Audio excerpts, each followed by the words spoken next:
This episode of Coffee with Kenobi is brought to you by Penguin Random House Audio. Looking to catch up on the latest Star Wars books? Try listening to them on audio. Featuring sound effects and music directly from the movies, Star Wars audiobooks are the definitive listening experience. From brand new audiobooks such as Alphabet Squadron and the audiobook exclusive Dooku Jedi Lost, to our blockbuster movie tie-in editions, you'll have plenty to keep you entertained. Start listening wherever audiobooks are sold. This episode of Coffee with Kenobi is also brought to you by MEI and Mouse Fan Travel. For all of your travel needs to Disney theme parks, cruise lines, or anywhere you want to go on vacation, be sure to go to our affiliate link, which can be found in the show notes, on the front of our webpage, or on our Twitter feed, and sign up for a free, no-obligation quote, and get your trip planned to Galaxy's Edge in Disneyland or Walt Disney World. We are also brought to you by One Nation Coffee, the official brew of Coffee with Kenobi. For the best coffee in the galaxy, go to www.onenationcoffee.com and sign up for a subscription service so you never miss out on the best coffee in the galaxy. This is Andy Gutierrez from StarWars.com, and you are listening to Coffee with Kenobi with Dan Z. This is the podcast you're looking for. This is Vanessa Marshall, Harrison Dula from Star Wars Rebels, and you're listening to Coffee with Kenobi. Hello, everybody, and welcome to show number 282 of Coffee with Kenobi, your spoiler-free place for Star Wars discussion, analysis, and rhetoric. I'm here drinking One Nation coffee out of my Black Celebration Chicago mug, complete with a porg in the bottom of the mug itself. And no, it's not a real porg, of course. That would be I'd probably have a lot of buzz and fur in my mouth, and I don't want that. I want to enjoy my coffee, my One Nation coffee, of course. No, this porg, I think I talked about this on a previous show. There's a little design of one on the bottom. It's adorable. It's super fun, and it's super incredibly fun to speak with each and every one of you. And on today's show, we've got more Galaxy's Edge coverage for you. Lou Mongello of WDW Radio and Becky Mahnken of MEI and Mouse Fan Travel join us. So pull up a chair, grab your favorite coffee mug, and let's have some coffee with Kenobi. So who talks first? You talk first? I talk first? Joining us today for a cup of coffee, ladies and gentlemen, buckle up your safety belt. We're going to light speed with two of my favorite people and two people that I flew the Millennium Falcon with. What a great sentence that is. First, let's bring in WDW Radio's Lou Mongello. Bright suns, my Jedi Master. Ah, to the spire, my friend. I dig. Becky has no idea what we're talking about, by the way. Well, let's see if that is in fact true. Speaking of, let's also bring in from MEI and Mouse Fan Travel, Becky Mahnken. Hi, and bright suns to you as well. And yes, I know exactly what you're talking about. Remember, I was there with you, Lou. Hello. Just so you know, the translation for I don't know is only the ancients know. So yes. Just anytime you don't feel comfortable, Becky, just say only the ancients know. You got it. I've got that one memorized and ready to go. We talked earlier, they have a sort of a series of local colloquialisms on Batu that they gave us in this huge packet of information on Galaxy's Edge. And some of it was the things that we're talking about now. And I don't know about the two of you, but I find myself thinking these things. Like yesterday in the grocery store, somebody said hello, and I almost said bright suns, but I stopped myself. Yeah, good journey till the spires. Yeah, it kind of rolls off the tongue after a while, right? Oh, very much so. So what we have planned, we're going to do sort of in honor of Lou. We've been doing top fives for a while. Lou does his top tens. But we're going to do kind of a quick top five things that we love about Galaxy's Edge. Now, we've all experienced this area of Disneyland on a couple separate occasions. For some, we were able to adventure together, which was an absolute blast. And I got to tell you, everybody, seeing these two in person, it's just like when they're hearing their shows. I mean, they are extremely fun to spend time with. Thank you. I was going to say, it's like, well, you have that high school experience, right? It's like being around 14-year-olds with credit cards. That's right.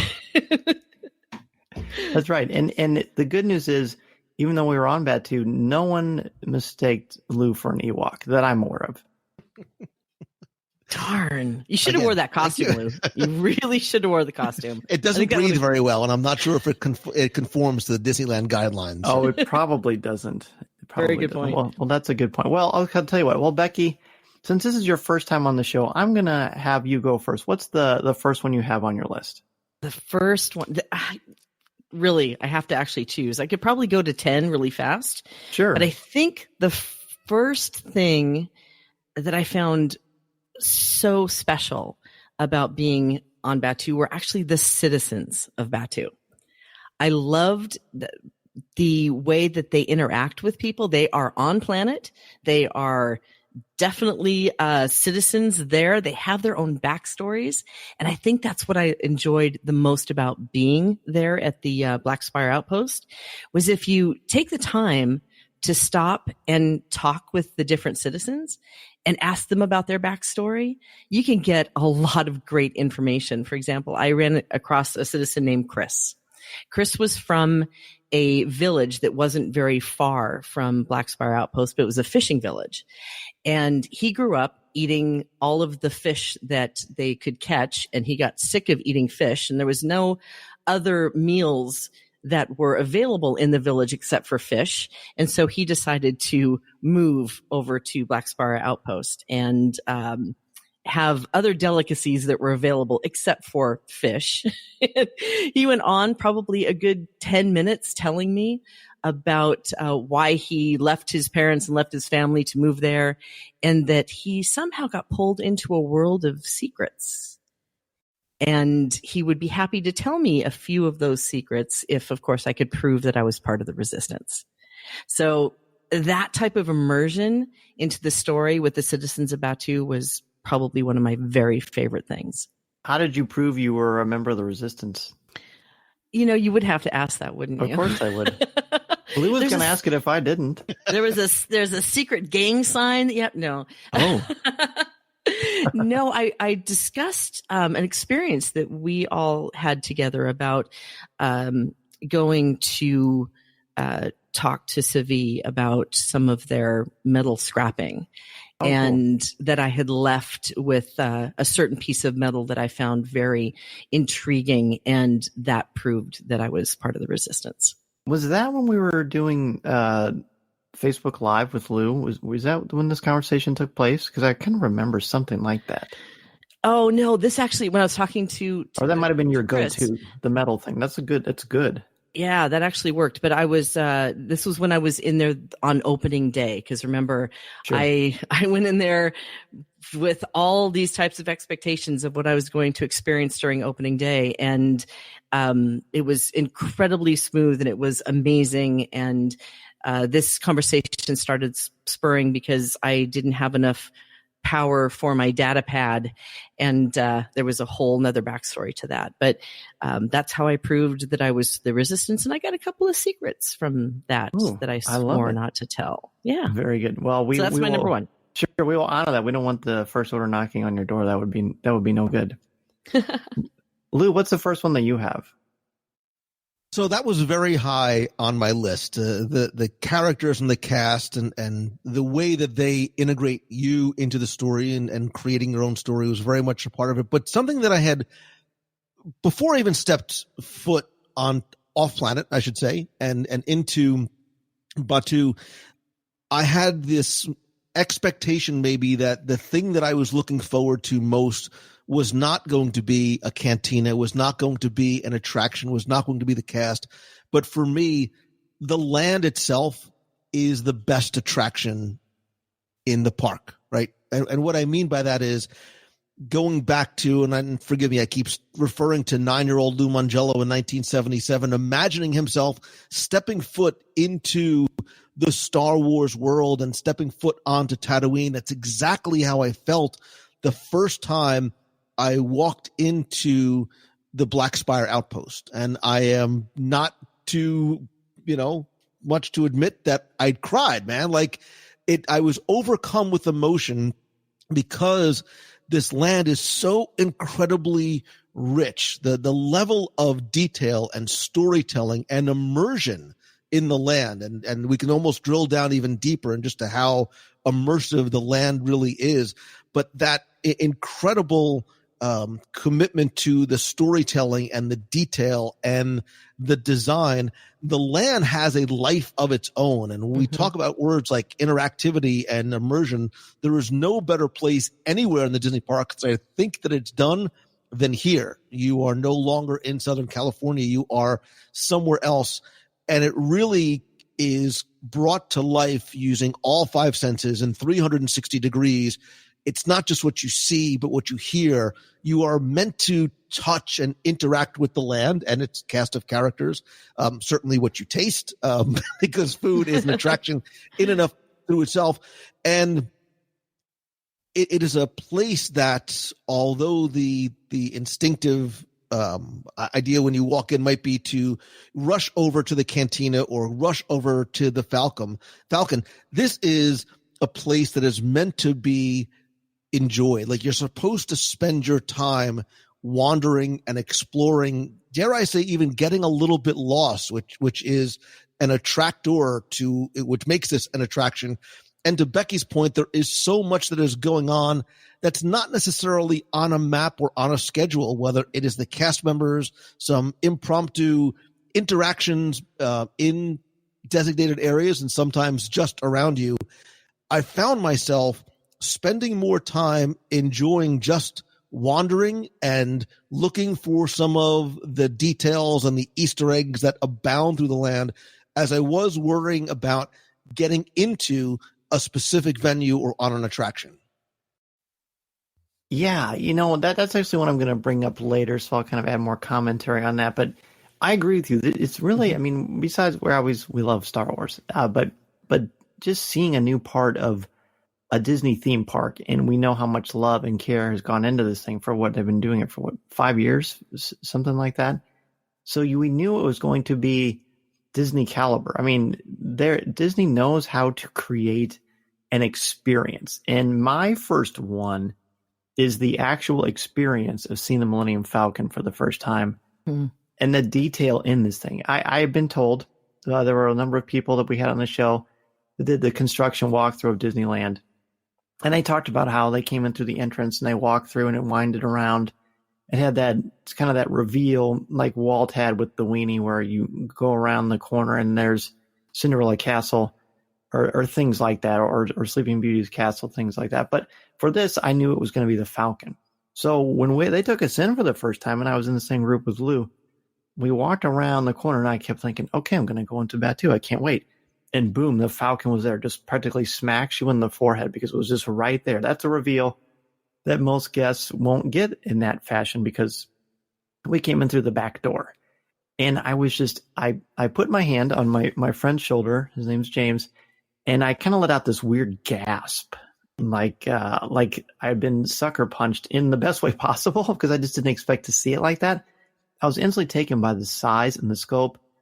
And there is no justice, no videos or pictures that you see. I mean, they're certainly very nice, but to actually see it in person, in that style, in that fashion, it's just something that I'll never forget. And the first thing I thought is, I can't wait to bring my kids so they can look at this thing, because it just looks incredible. In fact, I showed a picture of myself in front of the Falcon to one of my son's friends, and he said, "That's not real. That you did something, didn't you?" I said, "No, I promise that it actually exists." And he said, "Can you fly it?" And I said, "Well, kind of." And it was just great. I mean, the Falcon is arguably my first or second favorite thing of Star Wars anyway, of the films, of the characters, of the ships, of the anythings, of the mythology. So that's just something that I think I can't imagine. I was trying to think the other day about what would be a better centerpiece than the Falcon, and the answer I came up with was nothing. This was absolutely the right way to go. That was cool. I remember walking in there and seeing that for the first time. And this, when you saw the model that they've, kind of teased us with for quite some time, you just don't really have an understanding of the size and scale of that until you walk in and see it there and stand underneath it and listen to the jet engines when they turn on every once in a while. And that really is impressive. And at night, it's a whole nother experience too. It really is. Becky, what's the second one you have on your list? Oh boy. I'm going to jump a little bit off of the details that Lou was talking about, because there's a couple of other things that were really impressive. And I completely agree. There is so much about this land that the land itself is just as much of an attraction, if not more, than hopping on to the Millennium Falcon. And I spent more time. I had lots of opportunities to just go on the ride over and over and over again, but I chose not to because I found so much else going on around me. In that detail of the characters, like the ones that we know and love, Chewbacca and Rey and Kylo Ren are there. They're in the village, but it's not like a typical Disney meet and greet for characters where they come on stage, they stand in one location and people, walk up to them. They're actually living in this village and they are going about their daily lives and their daily work. And you catch them walking through. So for example, Chewbacca comes through the resistant camp and then goes past a couple of people, takes a couple of pictures, goes up to one of the ships and fixes something and comes down and goes and does something else. So again, it's that really deep, rich immersion that you're walking into the movie itself. You're walking into this experience. And I just love the fact that you are not, you're an actual traveler to this location, and it always feels that way. And then down to that detail of even the different colored garbage cans, down to that detail where the Resistance has like tan garbage cans, and you go farther over towards where the First Order is, and they're black. Yeah. So you watch for all of that movement of detail through the land. You can get caught up into it. You don't need to ride the Millennium Falcon to have a fantastic time. That's, I guess, my number 2. Yeah, you both have hit on the fact that there's more to this place than just riding a ride, albeit a fantastic ride. There's so much to experience. Even with Rise of Resistance not built yet, I don't think people will feel cheated. In fact, I'm sure you both have been asked this question multiple times, but someone said to me, hey, if I'm on the fence, should I wait until Rise of the Resistance opens, or should I just go now? Well, would it be worth it? And my answer to them was absolutely, it's worth it. Yeah, I agree. I'm almost, and listen, I'm always going to be the guy who's going to make lemonade out of lemons. I am almost happy that Rise of the Resistance is not open. What I mean by that is, especially the first time you go, it's overwhelming. And not just overwhelming from an emotional, nostalgic sense, but almost overwhelming in terms of how much there is to see and to do and eat. Like having one more, I'm not even going to call it an F ticket attraction, because from what I'm understanding, it's going to be the best thing we've seen since like sliced bread. It would almost be potentially detracting or distracting from some of the things that we can enjoy on a granular level. No, I agree. In fact, in many ways, it sort of turns the focus and spotlight on the things that might not get as much attention or love because the attractions take over so much of our energy. So that's an excellent point. Speaking of excellent points, what is your second one? So obviously there's going to be a lot of overlap, where I think a lot of us are talking about things that are on each other's list. And I could almost take a couple of things we've talked about already and extrapolate top 10 things I love out of those top 3 things that we've talked about so far. But I'm going to sort of go back to the land itself. And for me, it's the Easter eggs. This land is replete with Easter eggs. Look, I think the storytellers, the Imagineers, the engineers, the designers, the architects did a brilliant job of creating a space that not just touches and pulls very, very hard, by the way, on the nostalgic heartstrings of those of us who saw Star Wars in the theater in 1977, or if the new trilogy is sort of the trilogy you're growing up with, but those who maybe are not necessarily as intimately familiar with the Star Wars universe. However, for those that are, and this is like total, it's nerd explosion. And I mean that as a nerd who was exploding and my head was on a swivel. There are so many Easter eggs throughout the land. And I'm telling a very difficult line for me personally, because I want to point ones out, but I don't, because I think the exploration and the discovery is part of the fun and it's part of the attraction. And it is a obviously non-ticketed, no queue, zero tech, quote unquote, attraction to me to be able to walk around and find all of these hidden treasures that nod to whether it's the classic trilogy or the prequels or the spin-offs or the animated. I'm still waiting to find something because I have to believe the Star Wars Holiday Special is represented in there somewhere in the land. But if it's the numbers on the cargo ships above Docking Bay 7, if it's the pod racer engine from Phantom Menace in a certain dining location, look, in the same dining location, if you look really carefully, like the droid that's working the grill is the same sort of model droid that was burning the Gonk droid's feet in Jabba's palace in Return of the Jedi. I'm like, oh my God, it's all, and every time I found one of those things, like that's what it was. I'm flailing my arms looking for somebody to be like, oh, look, you need to, like, that's just so cool. Look, even just going down, I tell people all the time, you need to look up and look around, like look down. The pavement tells a story. There's droid marks on the ground, like from R2-D2. There's footprints in the ground from some of the different life forms that occupy this land.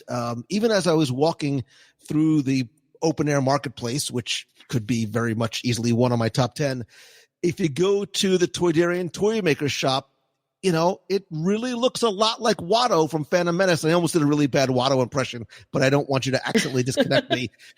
There are hundreds and hundreds. Please do. It'd be awesome. Come on, you can do it. What are you talking about? Thank you.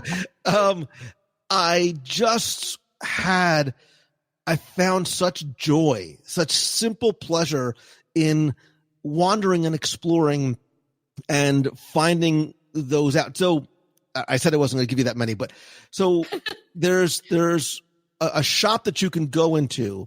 And again, if you look up and look around, there are, it looks as though they're handcrafted by local artisans, but there's marionettes.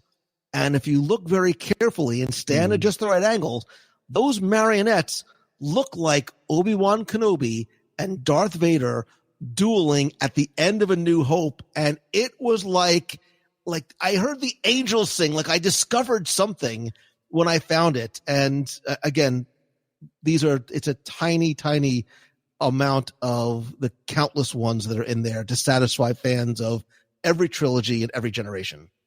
And Becky, Obi-Wan Kenobi is a Jedi mentor. Oh my God! Think Merlin. Are you kidding me? She's asking Jeeves right now what the heck we're talking about. All right, we're starting now, are we? We're gonna go down this path. Okay, it was pretty good. We lasted a long time. I was quite proud of us. Lou was really composing himself. I'm the one who broke the ice. Yeah, I know, Dan. We'll talk about that later. Demerit, but for a teacher. Yeah, your credits. I'm taking credits from you. Well, the Vader in Obi-Wan marionette that you mentioned, I miss that. And that's another thing that's fun. It's not on my list, but just seeing the pictures and reactions from other people who are getting to experience this land is really cool because I'm seeing things that I didn't realize were there. And that does kind of tie into my second one. And I put the merchandise in the marketplace / Doc Ondar's merchandise and a couple of Easter eggs too. I know it's kind of a tie, but I know I'm in good company with people who like to make ties for top 10 lists, right? That's the rumor I hear. Yeah, I would say so. Yeah. So when I walked in, I knew we talked a lot of people have about what the merchandise was going to look like. And so I thought, okay, it's going to look like that sort of doll from the beginning of Rogue One that a young Jen Erso had. There's going to be a couple of things that really don't look like they could be in the movies. And I wasn't so sold on that. I'm like, oh, okay, whatever. That's fine. I won't want to buy anything. So I walked in there and I suddenly discovered that I needed to have everything. I'm a massive collector. I have been. The first thing I ever did Star Wars related was buy a C-3PO figure before I ever saw A New Hope. I've got an attic full of merchandise. I don't have Rancho Danny one or anything like that, but I've got a lot of stuff. And so I'm walking through and I'm seeing all these different, they're not plushes. I guess there are some plushes there, but they're like puppet creatures. I mean, you've got Rathars, you've got the puffer pigs, you've got the Kowakian monkey lizards, you've got so many different kinds of things, and they all do something. the puffer pig is almost like a glorified whoopee cushion. It's adorable. It's from Star Wars Rebels Season 1. And it's just an incredible thing that they actually have this. Then you walk across a little bit, and they've got these small wooden action figures. They're not really action figures because they're not posable. They're like mini statues of 3PO and R2 that look very much in the style of the Star Wars Droids cartoon series from about, I think, 85, 86 is probably right. And then you look around, and they've got sabacc decks, which I've been told sold out really, really quickly. They've got a little wooden chess set of the Djarin chess, which is, of course, what the chess that they play on the Millennium Falcon in a couple of the movies. And I just couldn't believe how great they were. And then the plush Porg. This is a very different kind of a plush. It almost looks like a dog toy, but it's not a dog toy, even though the Lothcat had one inside its little enclosure, which I thought was sort of adorable and looked like it had been well chewed upon. So that was neat. But then when you go into Doc Ondar's, they've got the holocrons, and they're interactive, and you can put different kyber crystals in, which of course you can buy there, and they're amazing. The stuff up top, and like you, Lou, I won't tell too many things that are there because I think people need to experience it and look, because it does honor the movies, it does honor the comics, it does honor the animated series and the novels, and there's even a baby Sarlacc in there, which I think is crazy and insanely creepy too, by the way, if you look at the body of the Sarlacc, what's underneath the dirt. So it's all really fantastic. And then there is, and I had joked earlier with my audience that Lou Mongello was the great enabler because he encouraged me to hold one of these legacy lightsabers. These are not the ones, by the way, that people can build. These are ones that are already made that we already know about, whether it's Darth Vader or Asajj Ventress or the Jedi Temple Guard from Rebels or Luke Skywalker or whatever. I picked up one of Obi-Wan's, Lou and I did, and I was like, oh, I shouldn't do it. And Lou's like, come on, just pick it up. You know you want to buy it. And he was right. I managed to resist because I ended up buying one later. But the craftsmanship and the quality, just like the land, just like even like walking and looking at the pavement or the garbage cans or even the bathroom, there's just so much detail and love and care put into this thing. And it just doesn't get any more authentic. It's really weird. I was trying to explain to people, but when I was there and when I left, I felt like I was home. I mean, not my actual home, but just sort of a place that I feel like I'd known my entire life. I felt like I was in Star Wars, and not in a weird, like I don't have a grasp on reality sort of a way, but more of a like, this feels, like Luke says in The Empire Strikes Back, there's something familiar about this place. It just feels like you've been there your whole life, and you have, because you've lived it and experienced it through George Lucas's mythology, and the way that they've brought this to life here is better than I ever dreamed. How many times did both of you cry? Just curious. 3. 3. And what happened that instilled that emotion? Mine was seeing the Falcon for the first time when Harrison Ford walked up the ramp and I was about 10 feet from him. And then when my lightsaber actually was revealed that I could turn it on. Those 3 times.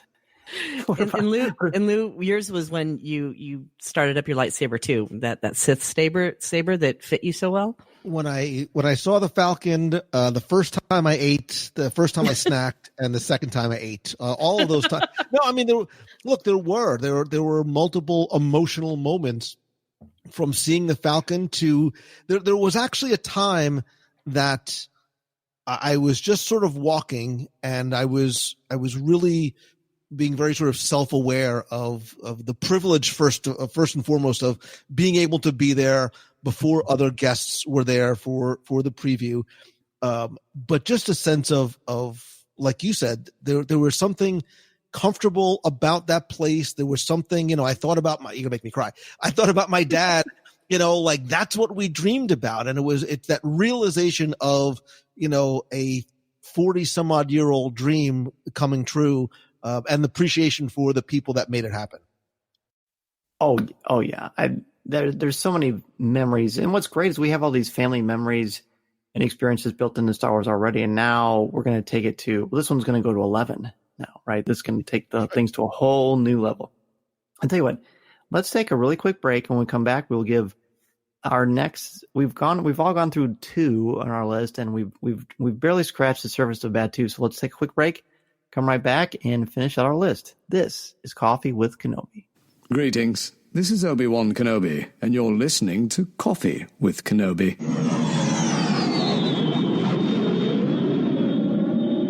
I'd love to take a moment to thank our incredible CWK Patreon contributors, Jason Hall, Rebecca Raven, Dennis Keithley, Colby Mead, Yancey Evans, Dave Ritchie, Ross, Frank Mulder, Alexander Moylan, Ben Elkington, Melinda Wolf, Aaron Harris, Chris Gavarka, Angela Sauce, Mediocre Jedi, Darth Mucky, Sean Reed, Kurt McKellen, Dan Ream, Brian Harding, Blake Weaver, Jim Caffron, Caroline Maselli, Chris Metz, LJ Souter, Thea Selby, Jeff Ellis, Daz Davies, Christian Dale, Brian McKinney, Connie Shee, Jared Cantor, BJ Smith, Eric Struthers, Nick Deco, and Mark Suter. Isn't that incredible, that list? It keeps growing and growing.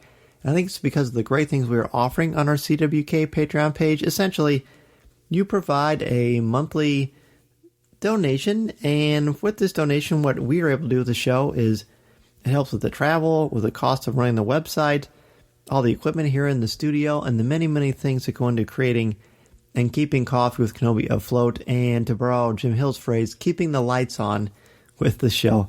And you get something wonderful out of it. You get, for $5 or more a month, you get a Coffee with Kenobi exclusive podcast with myself, Corey Clubb, and Tom Gross called CWK Pour Over, where each and every week we dive into popular culture, go behind the scenes. I gave a lot of behind the scenes information on Galaxy's Edge last week and this upcoming week too, which I think you'll really, really enjoy. And for $10 or more a month, you have access to CWK Lens, which is like Snapchat or Instagram story, basically, where I just talk to you each and every day about different Star Wars things going on in the Zare Coffee with Kenobi studios or around the exciting adventures that I am very fortunate to have because of your kind and generous donations. In fact, this week we celebrated my son Mason's birthday, and he showed you some of the Star Wars toys he got and Lego toys he got for his birthday, and that was a blast too. So thank you for your positive feedback on that. We'll definitely keep them coming, and I hope each and every one of you will be able to join us in the very near future. Go to www.patreon.com/coffeewithkenobi to sign up and support this show today. Looking to catch up on the latest Star Wars books? Try listening to them on audio. Featuring sound effects, top-notch narrators, and music directly from the movies, Star Wars audiobooks are the definitive listening experience. From Luke Skywalker to Kylo Ren to Admiral Akbar, you'll recognize all of your favorite characters. Listen to movie tie-ins like The Last Jedi and The Force Awakens, and original titles such as Alphabet Squadron, Master and Apprentice, and the audiobook exclusive Dooku Jedi Lost. With Star Wars audiobooks, you'll have plenty of Star Wars listening to keep you entertained. Available wherever audiobooks are sold. Have you heard of Bubble Up? That's B-U-B-L-U-P. Bubble Up is this incredible app that is a whole new platform for, well, let's be honest, it's a way to keep my stuff organized. I can use it both at work, when I'm teaching, or for the show, and it can also be something fun and personal, like when I'm planning a trip to Disney World and Batuu and Galaxy's Edge, or a Disney cruise, or wherever. Honestly, Bubble Up has everything. Basically, it is an app that has helped me. I have a very busy life, as people who listen to the show know, with podcasts, teaching, my family. I've used other apps to help me be organized, but really, Bubble Up, B-U-B-L-U-P, is the best because basically it's like, it's a search engine, but it's so much more than that. You create what's called a Bubble Up role, and it keeps me organized. I can keep all my information there. I can present it to people and show them. Really, if you're doing LinkedIn too, you can show them a Bubble Up role to show all the things you're working on or that you've created, or just fun things. Like if you want to show, if you're great at planning a Disney vacation, or if you're really great with doing stuff with your families, or you just have a certain passion or a niche, there is nothing too nuanced that Bubble Up won't have you covered in. And it's great. Basically, you keep all your stuff organized. You can put YouTube videos. You can put your favorite websites, different stuff on social media, different pictures, travel blogs, anything. Really, it's anything. And what would be great if you would go to www.bubbleupbup.com/promo/coffee with Kenobi, and you can sign up right away, start organizing your life, and having an absolute blast in the process. Seriously, you will love this incredible platform. I can't wait for you to try it and let me know exactly what you think. MEI and Mouse Fan Travel, of course, you've heard Becky Mahnken, the CEO of MEI and Mouse Fan Travel, talking at the beginning of the show and after the break. about the incredible signature service and expert advice that she and the team have to help you maximize your vacation time and dollar.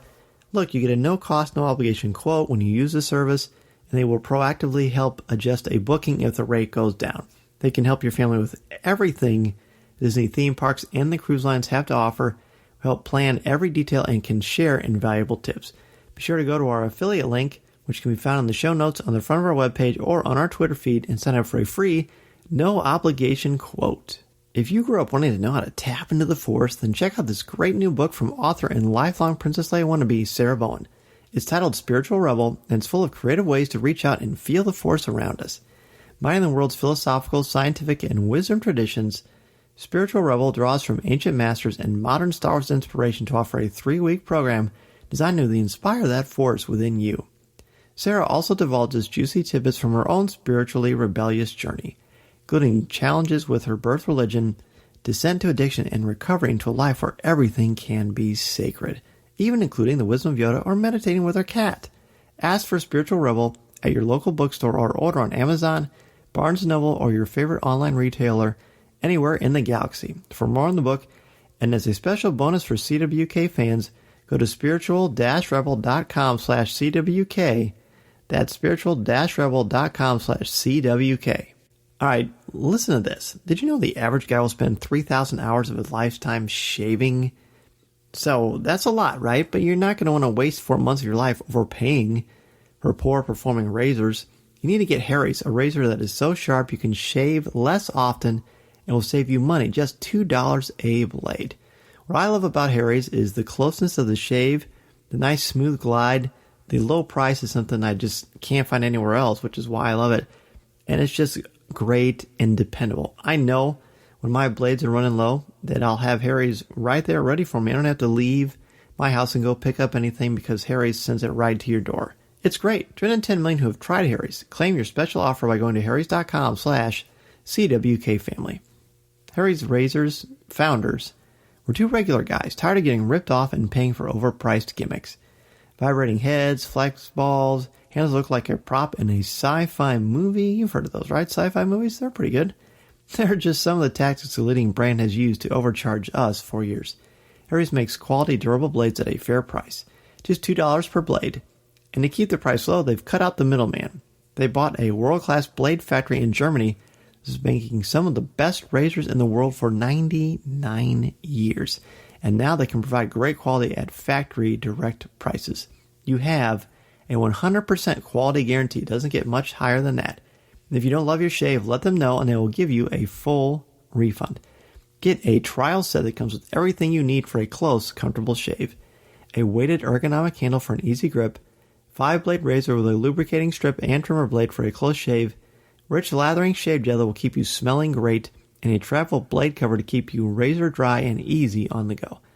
Listeners of my show can redeem their trial set at harrys.com/CWK family. Make sure you go to harrys.com/CWK family to redeem your offer and let them know I sent you to help support this show. We're back, and Becky, I believe we are back to you and your number 3, correct? Yes, I think. I'm having a really tough time narrowing this down to just 5. It's impossible. It's crazy. Who's the guy who came up with this idea? What a lunkhead. But I'm sure this is not going to surprise Lou whatsoever. But I'm going to say the cantina. I loved that. I didn't get to spend enough time there because I only got to try 2 of the beverages of the massive amounts of both adult beverages and non-alcoholic beverages that are available there. But it has such a great atmosphere that sucks you into the story, and the bartenders are very engaging, and they've just got so many great themed beverages there. I'm just going to keep going on the beverages because, who am I kidding? But one of my favorites was, yes, the Yub Nub, which is pineapple rum, spiced rum, juice, passion fruit, and it comes in a mug, a souvenir mug that you can take home with you, because the one thing I have to say on the side of this is you need an extra suitcase. You definitely need to bring an extra suitcase to bring all this stuff home with you from when you come off planet. The other one that I tried was the fuzzy tauntaun, which, I'm jealous. is the peach vodka and the peach schnapps and orange juice and a foam on top of it, which was incredibly creepy and incredibly cool at the same time. I think they've done such a fabulous job of creating these the food and beverage to match into the theme and into the story, and it's something that you want to try. I think that they've done a fabulous job there. At first, on the first couple of opening days, it was a little crazy. I think that actually had a longer wait at the cantina than the ride had. But I heard that they have started to implement a virtual queue now. So while Lou said earlier to not run in and go to one or the other, I would actually advise people to go, if you want to see the cantina, to go there first and at least get yourself into the queue, where they will text you when there's space available for you. But it is again an immersive experience. It's not just going in and having a drink or a bite to eat. It is an experience in itself, with Rex there spinning tunes, and all of a sudden the power will go out and everybody's got to fix things around you. It really is a show and a beverage. I have a feeling that we might come back to that a little bit later in our list. By the way, was the fuzzy tauntaun good? That's the one I really wanted to try, but I wasn't able to do it. It was really sweet, which I like, really sweet beverages. So it was right up my alley. I did enjoy it. Cool. Lou, what's your next one?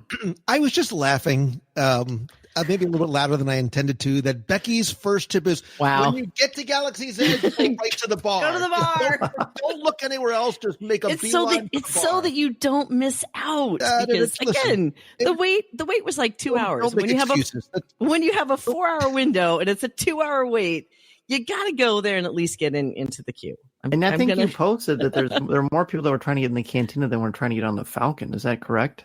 It was on opening day and the day after. That was definitely the case. Quite a commentary on our society too, isn't it? Hey. Well, I think it's because the cantina is not, despite what Becky's intention, it's not just a bar. It's very experiential, right? DJ Rex and the residents, and even the food, and of course the merchandise. Yes. Batu, the collectible cup. Batu, the flamethrower. So there's definitely, there were the collectors and eBay hounds that were trying to get in there, first to grab some of those. Batu, the antacid. Yeah. Batu, the second job to afford all the things that I want. Yes. Right? Yes. Yeah. So for me, this was actually a surprise to myself that it would make a top 5 or even top 10 list, because what this is, as I sort of set the stage, is a bit of a double-edged sword. And what I mean by that is, as somebody who for years has gone to the parks and oftentimes been disappointed for others when I see families where mom, dad, and the 2.5 kids are looking down at their phones. Dad is on Facebook, mom's on Instagram, the kids playing, Jetpack Joyride, and the daughter is doing what they are so disconnected from. Forget about the world that they are in, or the queue, or the land, whether it's Fantasyland or Pandora, but they're disconnected from each other, right? The idea was Walt wanted a place that people can go and enjoy the parks together. The reason why I live here, the reason why I talk about it, is not just because of the food, but because of the memories that I've had created with my family as a kid. What has happened, though, is the Play Disney Parks app which was introduced, I believe, about a year or so ago, is not meant to be a distraction, but more so an enhancement, right? We keep using words like interactivity, personalization, immersion. The Disney Parks app allows you to do that because of it adds other layers to the onion, to the cake, to the Ronto roaster, whatever you want to call it, in terms of what you can do. Again, you don't have to step foot inside of any venue in Batuu to have a lot to see and a lot to do. So the app gives you a chance to, again, you are living your own adventure, so you can take on other jobs, you can translate things, you can hack droids, you can communicate, you can listen in. And again, I don't want to give away too much, but the gamification of your experience inside Galaxy's Edge is remarkable. And from a technological point of view, bravo to the team that coded this, because the first iteration is, dare I say, flawless. I mean, it worked flawlessly when I was there, and I was amazed. And admittedly, I only used it for about 25, 30 minutes or so, but I was all in. I was fascinated by the level of interactivity, automated or otherwise, that the app gives me, the gamification of my personal experience, but more importantly, you can compete or work with other people, not just in your family, on your team that are sort of with you in a queue, but other visitors to the outpost to take control that involves, spies and first order sympathizers, and you're trying to gain control of door panels. And again, you are making decisions that not only impact your experience, but those of others. And so I know this is actually leaning into something that is something else on my list, but the level of interactivity, the level of immersion, without it taking away from your enjoyment of the land, the Play Disney Parks app, bravo. And it's in the best possible way, is a very fun, very deep rabbit hole. Oh, it so very much is. I mean, even like just the Orbesh translation part, that to me, that was one of the coolest parts, because I was just walking around translating everything. After a while, people were probably wondering why I had my phone focused on the garbage can for so long, because there's just so many little treats, little nuggets, little surprises, and it's cool. And from an educational perspective, it's teaching people about symbols and about language, and I find that to be fascinating. I think there's a lot you can explore with that. My next one is very similar to Becky's, and it's the cantina and how much I liked it. I knew that, of course, they were going to open a cantina. It seemed like a natural thing to happen if you're going to have a Star Wars land, so to speak. But when I saw it, to be honest, when I first saw the concept art, I was a little underwhelmed. And it looked to me like someone saw A New Hope and then sort of imagined what it might be like if it was modern and just had a different sort of a kitschy feel to it. It didn't feel like Star Wars to me. But I thought, you know what, that's concept art. It doesn't necessarily mean anything. Whatever. Then I saw the descriptions of the drinks and the fact that there are going to be special coasters you can only get there. And I thought, well, that's pretty awesome. I definitely got to try that out. So I went in there as we saw the Falcon for the first time, and I was completely impressed and just overwhelmed almost by how much room there was. People keep saying that it's small. I mean, I guess it is small, but it's not tiny. I mean, it's the right amount. It's like a cozy, intimate setting. The lighting in there is gorgeous. There are plenty of places to sit. The bar is very colorful and inviting, and just a little drink dispensers there are great. Rex is awesome. You can get really, really close to him, and the music in there was really, really fun too. And this is kind of a fine line, because it could go into kind of a weird retro punk, weird sci-fi-ish place, and it didn't. It just felt like good, family, authentic Star Wars. And I think people of all ages, whether they like Star Wars or not, I think would enjoy being in that atmosphere. It's just a very, very comfortable, clean, welcoming atmosphere. It doesn't feel like a wretched hive of scum and villainy. It feels like a love letter to Star Wars fans. I mean, it's just really, really nice in there. The atmosphere is fantastic.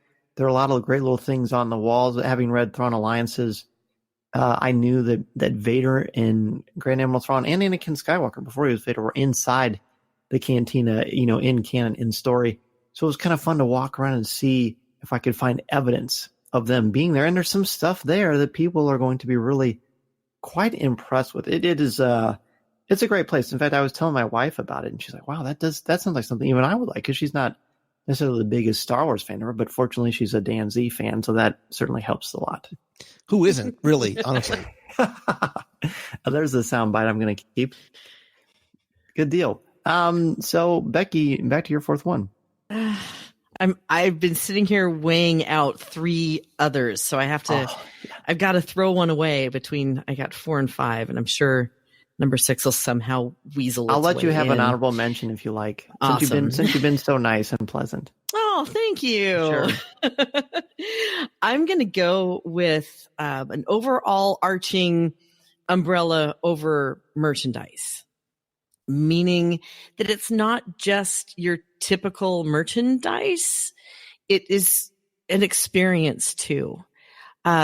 I was so thrilled to be able to walk into the Droid Depot and see these families. And again, this is another place that they've really thought it through where people can do things together. So seeing these families look at this conveyor belt of all of these just little pieces and parts. And, this could be an experiment in how close your family is or how quickly you can start a fight over what color, what kind of droid, what they're going to look like. It was neat there's an observation area. I went in there and just watched for about 20 minutes, little kids and big kids and couples and families and grandfathers and grandmothers all going to pick these pieces together to go carefully put their little droid together and then watch it come to life. And it was so fun to watch. I love the way that, sure, they're going to have shops. They're going to have stuff available for us to separate us from our credits at any given moment. But it made it fun. And it really, it was an experience that you're paying for, much like if you were going to go to a movie or a show, to walk in, create something, much like, again, the lightsaber experience, which I don't want to give too much of that away because it's so special to experience it. But as you guys know, when we talked about it and I'm like, who needs a $200 lightsaber? I know that you two definitely need your $200 lightsabers, but for me, I'm thinking, I don't know. But then you get pulled into it and then you have the experience. I was so happy that I was walking out with a $200 lightsaber, and that'll be one of my best memories of that, of being in the land. I think they've done such a great job of creating experiences around just purchasing something or buying something. And a lot of the other choices that they have around, like the unique costumes or the creatures, and not just the little creatures that you can buy over in the creature stall, but when you take them home, you get a little pet carrier to put your little creature in to take it home. So I just think that on an overall very broad 300,000 foot level, they've done such a great job of theming all of these little pieces to where shopping actually, again, becomes yet another attraction. And it's not done like you're in an Orlando airport. You know what I mean? It's not a ton of packaging. There's not a lot of kitchens. It all is like, it's almost practical in its own pretend way. It's like it's all part of the story. And one of the things that I was really impressed with too is that a lot of these items you need to discover. It's that piece of needing to wander into a village that you've never been before and find out what it's all about. Like one of the things that I blindly walked into and didn't realize it was in the Droid Depot, they have a very unique little gift card that you can purchase. Oh, I know. That's like a really heavy bronze chip that if you lay down 100 credits, you get this really cool gift card that's one of a kind, only found in that location. And, I put $100 on my, or 100 credits on my little card. I'm going to keep that forever. That's one of the most unique gifts that you can buy when you're on planet. I highly recommend it. And again, they've just really thought it through. It's not like they had big banners of get this really unique, one of a kind gift card. You had to find it There's treasures everywhere. Now, Yeah. how did you have a hard time deciding how to spend it? Was it 50 on me and 50 on Lou? Or did you kind of do 80-20 since you know them way longer? You know what? I haven't actually spent it yet because I'm waiting till all three of us can go back again. Well, there you go. And then Fuzzy tauntauns for everybody. Exactly. The first round's on me. Lou, write that down. We can't forget this. Dan, isn't it ironic that the woman who's like, who needs a $200 lightsaber is the one woman that walked out with two? Well, if I seem to remember, I didn't want you to feel left out. You wanted to, and you didn't want. You said, "I'm not reading online again. Get a lightsaber, boy." I would never say online. You were so lying. I would never, ever, ever say online for anything. Think you just, I'm not waiting again, so you're getting a lightsaber, boy. Yeah. However, but you did enjoy it. You and your little 9-year-old Lou Mongello loved every second of putting that lightsaber together. And if you look at that picture of you holding that up to my face, you have an intensity of a Sith. Just saying. It's just the trick of the light. You bring out the Sith in all of us, Becky. So I walked right into what that. a softball! That's a hashtag waiting to happen. Yeah, keep going. Lou, what do you have for your next one? So it actually is a bit of an extension of that, and I think this for me is it's the most important element of Galaxy's Edge, right?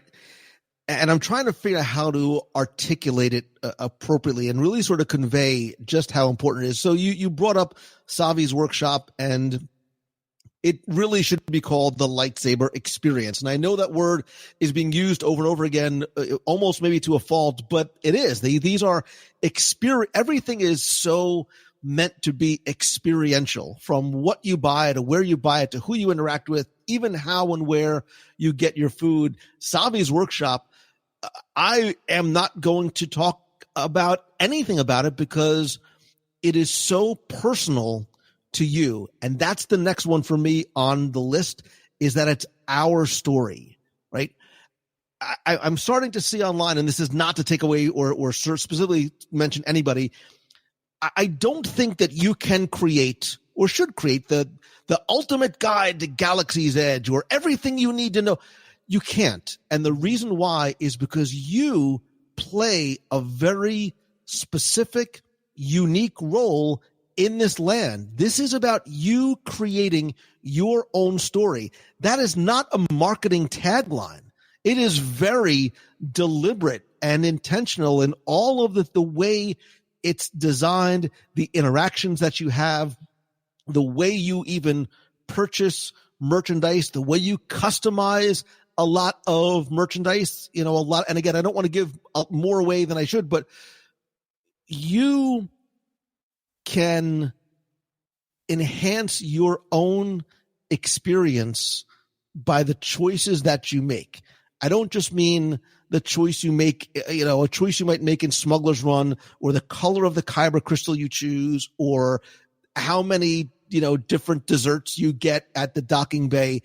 It's the choices you make throughout and the way you interact and how much of your own story you choose to create. You can go in as a relatively passive observer and go through the things on the map, the things on the guide that take you through sort of those hallmark experiences there. Or you can deep dive and you can use the app. You can don your Jedi tunic. You could make your own lightsaber. You can get your own holocron. I mean, you can dive deep, and no two persons' experiences in Galaxy's Edge can, should, or ever will be the same. And I think that's the beauty of it. You can go into, and again, this is not to take away, just by way of comparison, you can go to Pandora and ride Navi River, ride Flight of Passage, eat here, shop at Wind Traders, get your Banshee, and it's relatively similar to those experiences of other people. Galaxy's Edge is a clean slate. It's a multi-sided die that you roll when you walk in, and I love that. We talk about things like the rewritability factor of individual attractions. The rewritability factor of this land is off the charts. I've already been thinking about when I go back, what do I want to experience? And I just kind of remember thinking, is going to be different. And what you said was just absolutely perfect, spot on. It's like you've done podcasts before or something. It's just it's somehow it's personal, intimate, and it's very welcoming to you, even though you're a stranger in a strange land. But there's so much to explore and experience. And the lightsaber experience, which I'll talk about very, very soon, it kind of perfectly encapsulates that.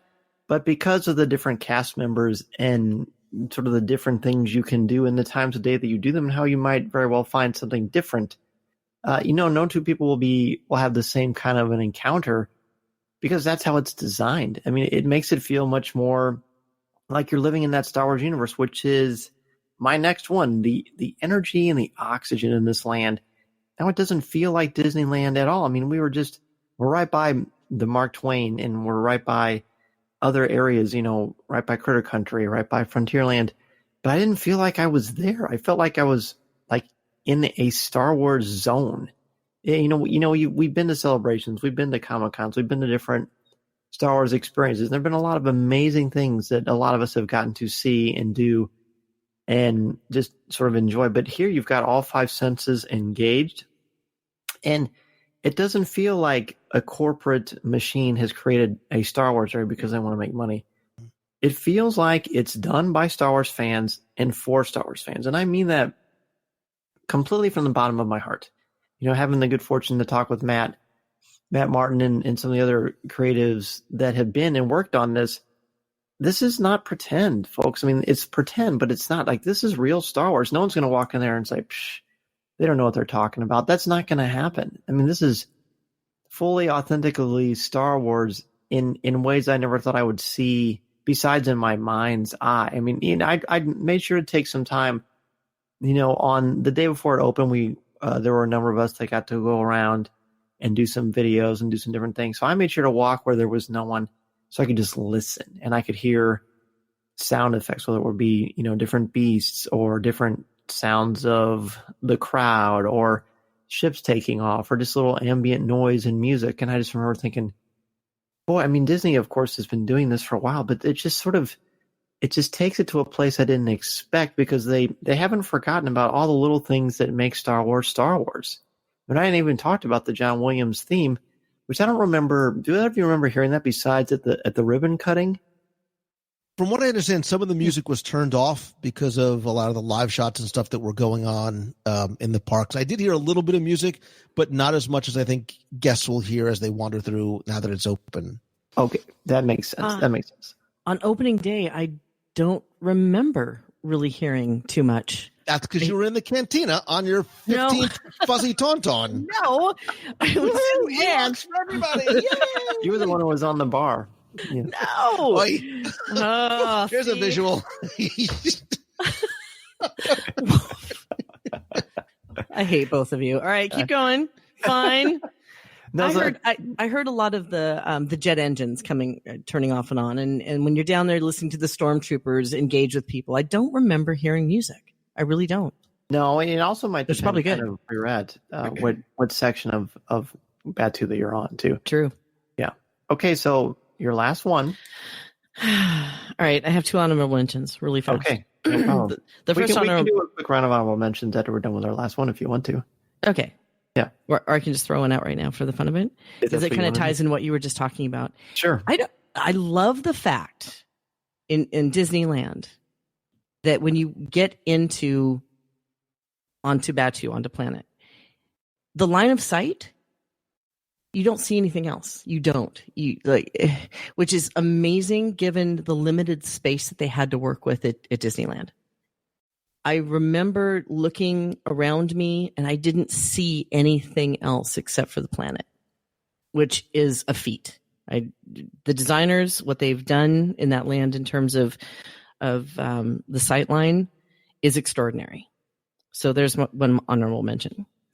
I have a second one. I will wait till the end when you give me that opportunity. But I think I'm going to go to a kind of a different tone here with my fifth one. And it's the fact that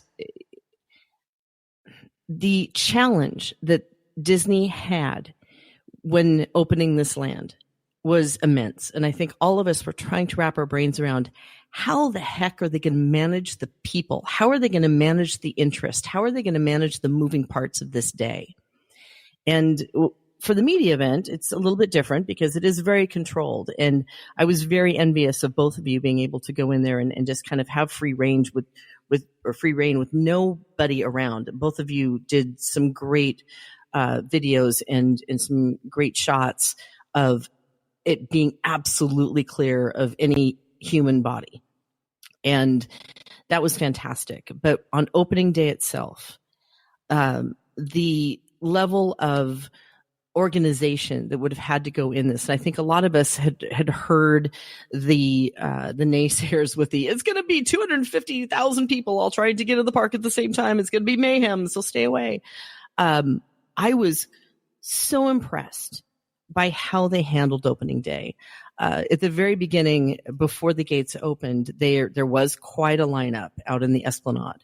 And that's because there was nowhere for those people to go. They came in, the gates were going to open at 6. But once the gates opened, they thought through every single detail. And it was so amazing to see all of the cast members there guiding people. So there was somebody standing right when you came through the ticket gate, and they would say, if you have a reservation at 8:00 for Star Wars Galaxy's Edge, go to the left, everybody else go to the right. Or vice versa, go to the right. So you go to the right if you have your reservation. There's another cast member that's leading you to another pathway that is completely away from everybody else. So if you were there just to have, you were living under a rock and you had no idea the Galaxy's Edge was opening that day, you could easily walk in and enjoy a day at Disneyland because they did such an incredible job of keeping the flow of people who were there for Galaxy's Edge far away from everybody else. So you didn't feel crowded. You didn't feel like it was an opening day of any sort.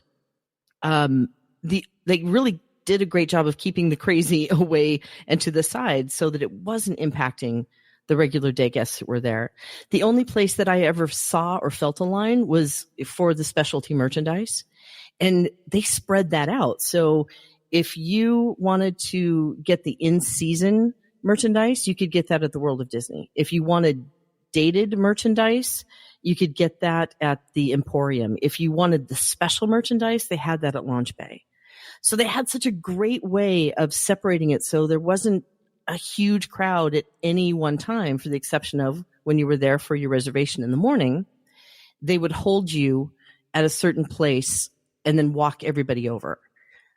But the point that I'm trying to get to is that all of the moving parts, all of the opportunity to have created chaos, there was not one iota of chaos in the entire opening day. And that is hats off to the people who planned this, who thought it through, and the reservation system was brilliant. Oh, you know what? I thought it was an organizational marvel. I mean, you kept hearing about, well, I'm sure Florida's waiting to see what happens in California so they can iron out the bugs. I didn't catch a lot of bugs because they seem to really have it streamlined. Of course, Disney's been opening experiences for a very long time. They're the best at it in the world. But it was incredible that they did it that way. In fact, I walked around and I asked cast members on opening day, how's it going? They're like, well, it's really not that crazy. It's just kind of like a normal day. Yeah. I think the reservations are helping. Yeah, and all the people who had listened to, it's going to be crazy, there's going to be 250,000 people, stay away. It made for one of the best days in Disneyland ever because everything had like a 10-minute wait if you wanted to do other things. So the other thing that I was really impressed with too is that in terms of the merchandise that I had forgot to add on earlier was that they you can't get anything that says Star Wars or Galaxy's Edge on Planet. All of that merchandise is actually found at the Emporium and off, but all the other things that are actually in Batuu are Resistance gear or things that say Batuu on it or Black Spire, but nothing that says Galaxy's Edge, which I found really cool. By the way, so you mentioned this stuff. I was going to try to go inside the launch bay, but the line was literally all the way up the wall, for crying out loud. and I had to catch an airplane in a little bit, so I didn't bother. But was it only pins that were the major exclusives? Yeah, they really were. There were a couple of other smaller items, but there were only 2 items that you could find in Launch Bay that weren't anywhere else, and they were pins. As far as my understanding is anyway. Okay. I went upstairs to go look at it, and you couldn't see the merchandise. It was basically a line to purchase. So when you got up there, they handed you a little sheet of the things that were available, so that when you just got to throw in the line, you told them what you wanted. Oh, that's good, because I wanted to get that shirt that had the date on it, so I grabbed one of those. So that was cool. Yeah, and that was at the Emporium, right? Yes. There was no line. I thought, whoa, what is everybody doing way down there? I'm just going to go. Yeah, exactly. I think everyone just went to the Launch Bay thinking that everything was there, but again, you just kind of had to ask a few questions. But it was so well done in terms of how it was spread out. It was great. Lou, last one, buddy. What do you got for us? Surprisingly, if you know me, it is not going to revolve around food. What? I know. No. I know. This is no Yip Tips? What? Are you kidding me? Those are the best, by the way. I'm shocked now. I will also keep this short and sweet, like me. Short and sweet, and unlike Becky, without 4 codicils and 3 honorable mentions. The thing I love most about Galaxy's Edge is the people. And we talked a little bit about the cast members, the onstage cast members, but what I saw when that opened is the most remarkable, impressive. We talk about having our expectations exceeded exponentially, so much more. So to every Imagineer, storyteller, custodian, person at the register, busser, cast member, character, electrician, everybody in between, it is a remarkable place and space. And the amount of love and care and storytelling and detail and technology that went into there is unlike anything I have ever seen anywhere. When Cars Land opened, and I was like, wow, I'm on Route 66. This is incredible. When I stepped foot into Pandora and I rode Flight of Passage, I did. I was choked up and I wept because of the sensation of flight, the Banshee breathing underneath me. It's different here. The sense of, like you said, comfort and ownership and nostalgia and place and excitement and discovery and exploration is unlike anything else. And it is a testament from the top down. And when I say top, I mean Lucas and Iger having this vision all the way down to the person that, is boots on the ground, interacting with every single guest that comes through the gate. It is a team effort. It is remarkably well done and executed. And if the hints that they are giving to, and we heard this more than once, and I'm clearly paraphrasing here, they basically said, we're happy that you enjoy this, but baby, you ain't seen nothing yet. Just wait till Rise of the Resistance open. I'm waiting to have mind blown, socks knocked off, jaw dropped to the floor. But if what we see now is any indication, it is absolutely spectacular. So the things I love about Galaxy's Edge is my gratitude for the people that made it happen. No, I'm glad that you brought that up.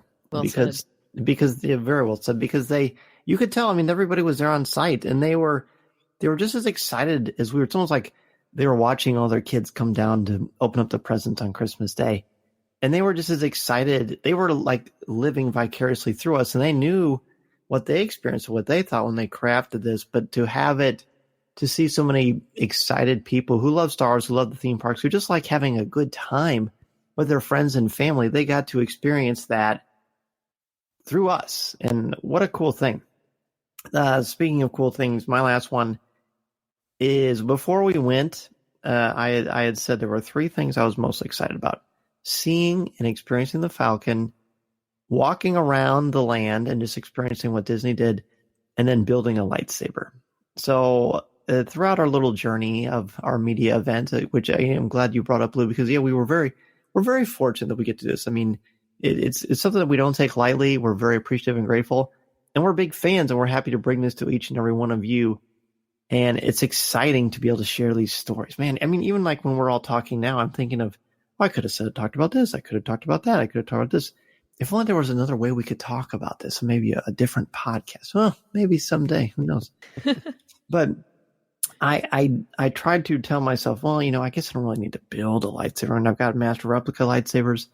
I've got a bunch of Nerf ones. I've got the collapsible ones. I've got ones I built before. I don't really need another lightsaber. And then I got a look at the 4 different options that they had. And it's kind of cool because Savvy's Workshop is nondescript. A very brave thing that Disney has done.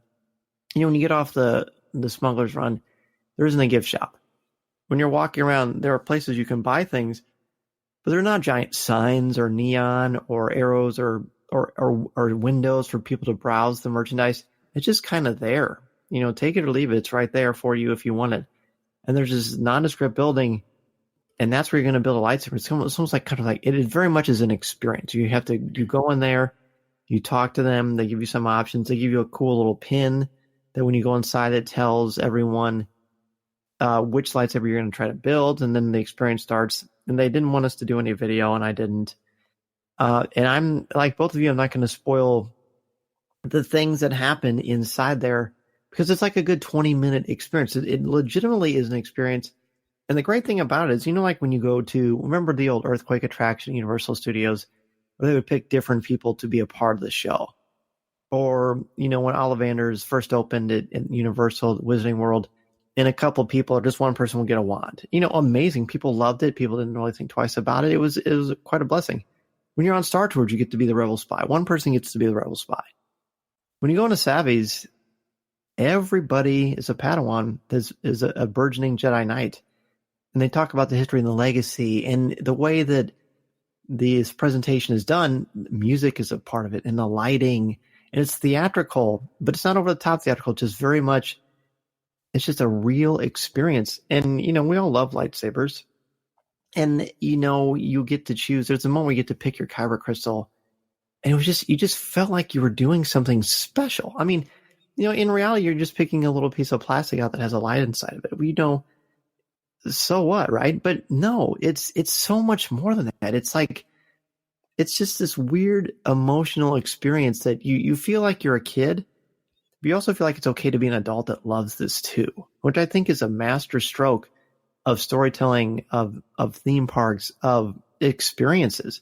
Whether you're 5 or 95, if you like Star Wars and are familiar with the lightsaber, this is it. In fact, when people said to me, if you only had 4 hours and you could only do one thing for sure, what would you do? And I said, I would go build this lightsaber.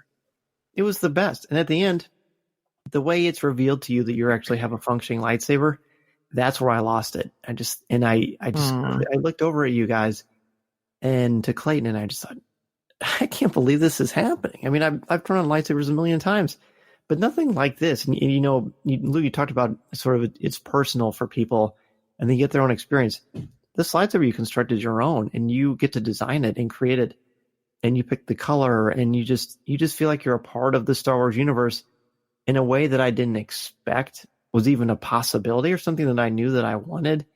And I tell you what, now that I've done that, as they say in the Haunted Mansion, there's no turning back now. I love the way that the moment that we had them in our hands, we immediately went to battle. It was like everybody for themselves. We have to try these out and see who we can, maim first. You gave me no choice. You attacked me, so I had to defend myself. I didn't do anything of the sort. Typical Sith, man. Because Becky, you built the red lightsaber, right? No. She made me build it. No, he did. I just you told me that was all. No, you did. You did that all by yourself, and it's okay. Embrace your inner Sith. It's okay. Yeah, never mind. Never mind. So, guys, before we wrap up, I want to talk to Becky about ways everybody can go to Batuu for themselves. But are there any honorable mentions you want to bring up that we didn't talk about? Yes, I have one more honorable mention. I love the fact that we finally got to experience the blue milk versus the green milk. And I love the blue milk. I think that's it's not milk. the coconutty flavor. It was really good. Throw some rum in there, it'd be better, but that's okay. However, the green milk is an acquired taste in what I kind of like to call the Beverly of Batu. It's it is definitely planty, melon, whatever, but this is one of those things that is going to create that debate within people, because I know some people who love the green milk and we're like, good. Blue milk was that, but they're very few and far between. They're very special individuals. Did any of you get the chance to try the blue milk in the cantina? Because it's different than when you get it at the milk stand, because it's not like frozen. I did not. But one thing I did see, though, is I saw a picture online, and I don't know if this is something that's available when you ask for it or where, but somebody actually had one that was a combination, like a swirl of blue and green. Ooh, they're already customizing. Yeah, I have no idea if that's something that I would try at this point, because the green was literally, oh, no, not going to do that. That's good. Whatever animal that came from. No.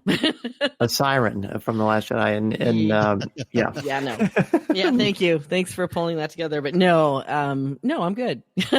I can pass on that. Acquired taste is the way to describe it for sure. I will say, now that we've got to the end of 5, I'm shocked that we have not really talked about what it was like to be on the ride. I know. Everything else, there's so much. This really does illustrate that there's so much to experience and do. I saw it for a total of 8 hours between the 2 days I was in there. Didn't get to see it all. But we haven't even really talked about that. And that was the thing that was the big focal point before it opened. So, I think that's pretty amazing. It really is. Lou, you have any honorable mentions? You want to keep them in your Jedi wardrobe for later? Not only this, as wonderful and unique and personal and emotional of experience that Galaxy's Edge is, I will tell you that it is certainly best enjoyed when it is with friends or those that you love. And I wanted to say thank you to you guys for spending and sharing my first time in Galaxy's Edge together, because at least one of you definitely enhanced my experience while I was there. So thank you for that. I won the lightsaber battle. I'm just going on record for that. I won. Well, even Yahoo got that picture and ran with it. I mean, that was awesome. It's viral.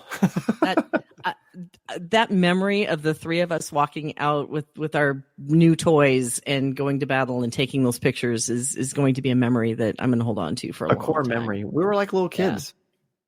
Yeah. Like we were. Really? We are. Like we are little kids. No, and Lou, I agree. Thank you. It was seriously an honor and what a joy to be able to experience this for the first time with the both of you, and to just kind of be a part of something that's, and not only is it Star Wars history, but it's Disney history too. And it's right there. It's kind of strange knowing that's right there, and I can't just go there right now. I can't wait to go back or to see this when it opens at Walt Disney World. But in order for that to happen, you have to obviously plan a vacation. And it's a little overwhelming. It's daunting. I was even there and I'm a little overwhelmed by what to do. But fortunately, the CEO of MEI and Mouse Fan Travel is here to tell us how to make that happen. Becky, what do you think? Is this something that you could make happen for our CWK family members? I think specifically for you, we could make that happen. There's a couple of ways to go about it. First of all, if you're going to Disneyland, if you're able to, and there are still some hotel reservations that are available between now and, believe it or not, the June 23rd date. If you want to go into that reservation system, which is so amazing, the only way to do it is to book a hotel that's on property. So one of the 3 Disneyland hotels, and then they will give you an automatic reservation, which is incredible. You don't have to go crazy. The other ones are all sold out. I have no idea how they're going to do things after the 23rd of June. We're hoping to hear more information in the next couple of weeks to see how that's going to be handled. At Walt Disney World, the opening day is August 29th. And the 29th to the 31st, they are going to open extra early for a 6 a.m. opening. And I know all of us are going to be online at 2 a.m.? At least.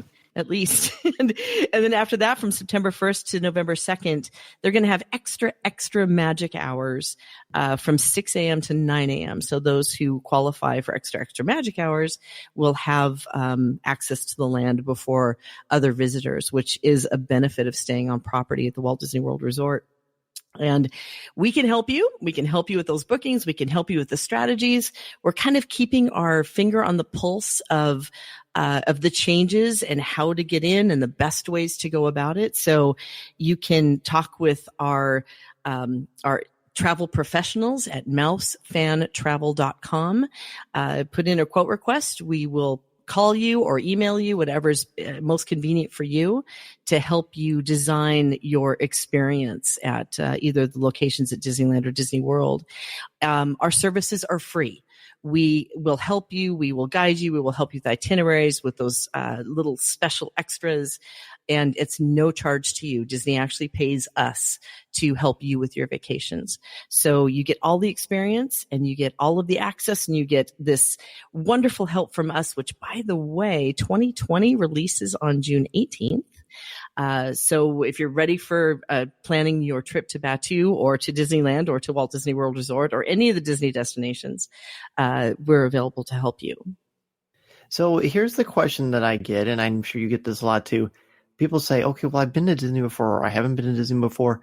What are the specific perks of using MEI and Mouse Fan Travel? And one of the things I said, besides the personalization and customer service and the fact that you're working with people that actually care and want you to have a great vacation, is how you're able to get insider tips and to help them get the most out of their vacation. Yeah. And one of the biggest benefits of using us, you're going to laugh hysterically, but we talk about this a lot.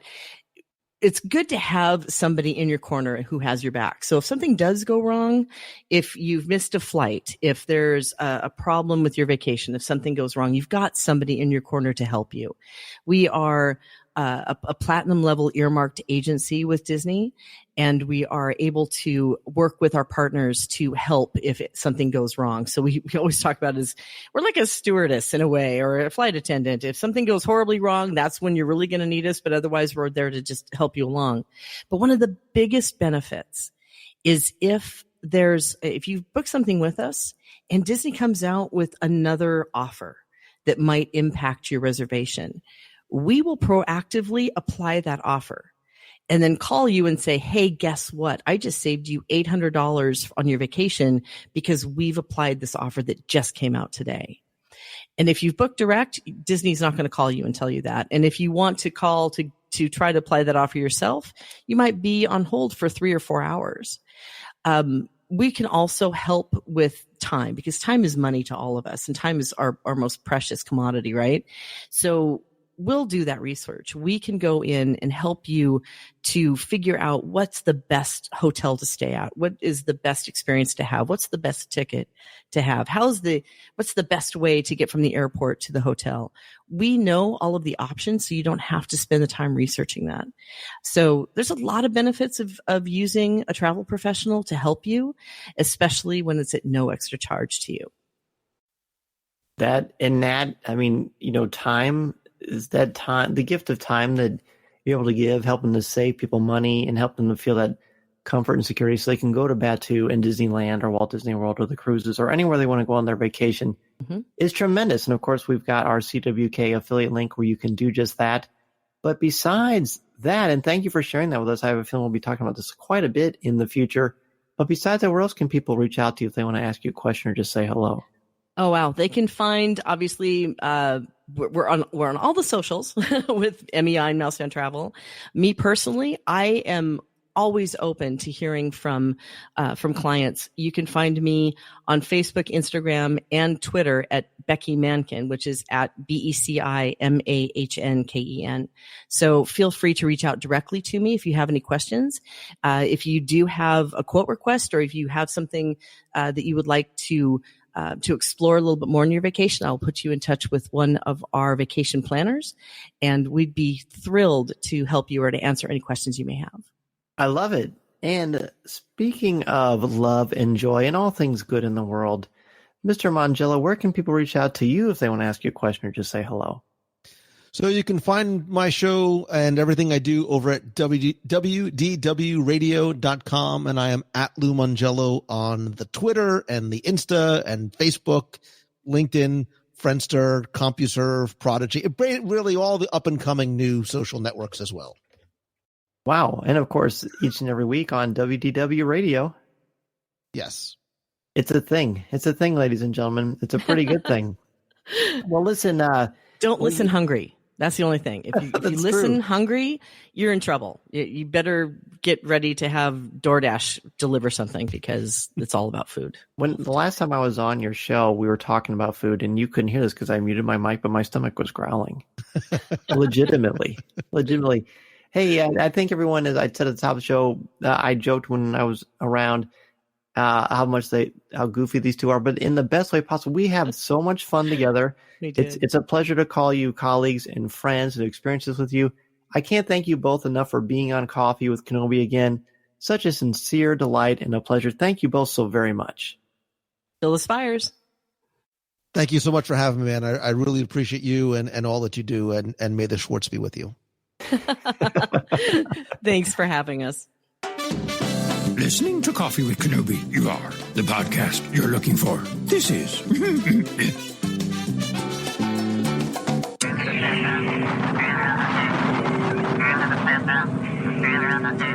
a big thank you to our incredible guests, Lou Mongello and Becky Mahnken. They were a big reason for how much fun I had at Galaxy's Edge in Disneyland, California, and it's been great reliving that with them and sharing it with each and every one of you. I would also like to thank our CWK sponsors, Penguin Random House Audio, Harry's Razors, Bubble Up, Spiritual Rebel, One Nation Coffee, and Mouse Fan Travel. Please support them the way they support our podcast. Remember to listen to new and archived shows of Coffee with Kenobi wherever you listen to podcasts, including Apple Podcasts, Spreaker, Stitcher, YouTube, where you can find the audio as well as some occasional videos, and be on the lookout for some really great ones from Galaxy's Edge very, very soon. Or, of course, our website, www.coffeewithkenobi.com, or wherever you enjoy listening to your favorite shows. And if you listen to us through iTunes, please leave us a review. You can also find us on social media apps such as Twitter, Instagram, Facebook, and Pinterest, and we would love for you to check us out there. Be sure to listen to our CWK family of shows too, including Legends Library, Rebels Reactions, Comics with Kenobi, which just celebrated its 4-year anniversary, and Lattes with Leia. Please leave a review for each of their shows as well. Be sure to subscribe to each of them individually, as they all have their own feeds now. In addition to the places I just mentioned for Coffee with Kenobi, you can find me twice a month on the podcast Looking at Lucasfilm, part of the Jim Hill Media Podcast Network, as well as you can find me individually on Twitter at Mr. Zehr, MRZEHR. You can find my writing on CWK's website, as well as StarWars.com, where I'm an official blogger, and on IGN, where I contribute articles on Star Wars, as well as some other popular culture topics. Don't forget to check out www.patreon.com/coffeewithkenobi to help support the show, as well as get access to CWK Pour-Over, our exclusive podcast not heard anywhere else. There are also t-shirts, coffee mugs, CWK Lens, which is a lot of a daily behind-the-scenes video, and much more. Thank you for taking time out of your week to join me. It's been great again talking about Galaxy's Edge. We'll probably have a little bit next week about this and then move on to other adventures in the Star Wars universe, but I'm telling you, you got to get out there. It's amazing, and MEI and Mouse Fan Travel is certainly the top place I would use to plan that trip. Have an incredible weekend, everybody, and until next time, this is a podcast you're looking for. This podcast is not endorsed by the Walt Disney Company or Lucasfilm Limited. It is intended for entertainment and informational purposes only. The official Star Wars website can be found at www.starwars.com. Star Wars, all names, sounds, and any other Star Wars-related items are registered trademarks and/or copyrights of Disney and their respective trademark and copyright holders. All original content of this podcast is the intellectual property of Coffee with Kenobi unless otherwise indicated. This is the podcast you're looking for. There's no one here. Move along. Move along. Looking to catch up on the latest Star Wars books? Try listening to them on audio. Featuring sound effects and music directly from the movies, Star Wars audiobooks are the definitive listening experience. From brand new audiobooks such as Alphabet Squadron and the audiobook exclusive Dooku Jedi Lost, to our blockbuster movie tie-in editions, you'll have plenty to keep you entertained. Start listening wherever audiobooks are sold.